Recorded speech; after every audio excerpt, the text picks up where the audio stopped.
আমাদের শরীরে digestive system যদি ঠিক থাকে, আমাদের কিন্তু অন্য সব অর্গান এবং শরীরে যে আরও সিস্টেমগুলো আছে সেগুলো কিন্তু অ্যাক্টিভ থাকে। এই হজম শক্তি বৃদ্ধি এবং গ্যাস অম্বলের সমস্যা থেকে দূরে থাকার জন্য আমাদের যোগাসন কিন্তু অন্যতম একটা উপকারী জিনিস। প্রতিদিন যদি কতগুলি আমরা আসন অভ্যাস করি দিনের মধ্যে একটা সময়, তবে কিন্তু আমরা হজম শক্তিকে উন্নত করতে পারি। আমি কতগুলো আসনের নাম বলছি, যেমন ধরুন বজ্রাসন। বজ্রাসনকে ডায়মন্ড পোজ বলে।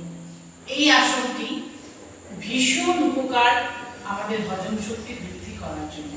আমরা খাবার পরে কিন্তু বজ্রাসন।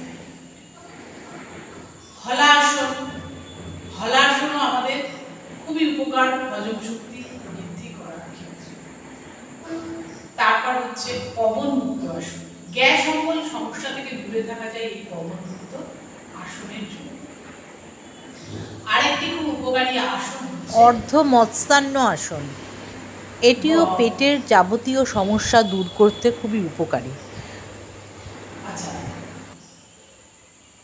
এবার এই আসনগুলোর সঙ্গে সঙ্গে আমি কতগুলো বাহ্যিক প্রাণায়াম দেখাচ্ছি, যে প্রাণায়ামগুলো কিন্তু অভ্যাস করা উচিত।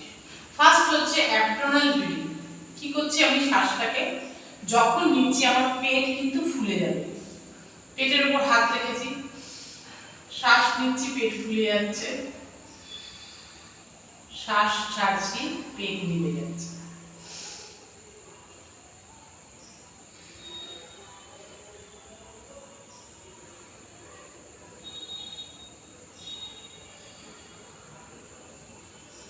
চেস্ট ব্রিদিং, ঠিক চেস্টটা আমরা যখন শ্বাস নেব চেস্ট ফুলে যাবে,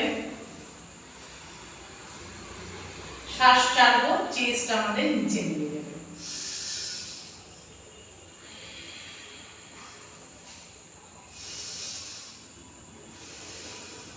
প্রতিদিন এই দুটি অভ্যাস প্রাণায়াম আপনারা রোজ করুন, তার সঙ্গে আসনগুলো করুন।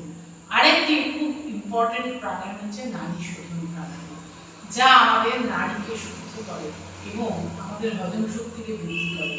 কি করছি আমরা, প্রথমে নাসিকা মুদ্রা করছি,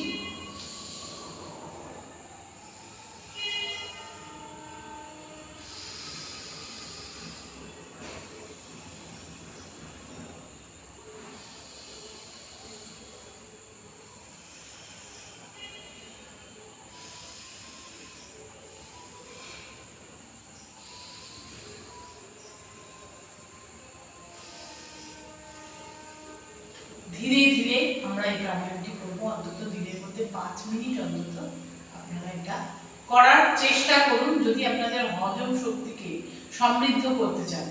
এবং আপনাদের এতে শরীরে এনার্জি বাড়বে, মনে ফুর্তি আসবে এবং সব দিক থেকে আমরা সতেজ সবল হয়ে উঠব।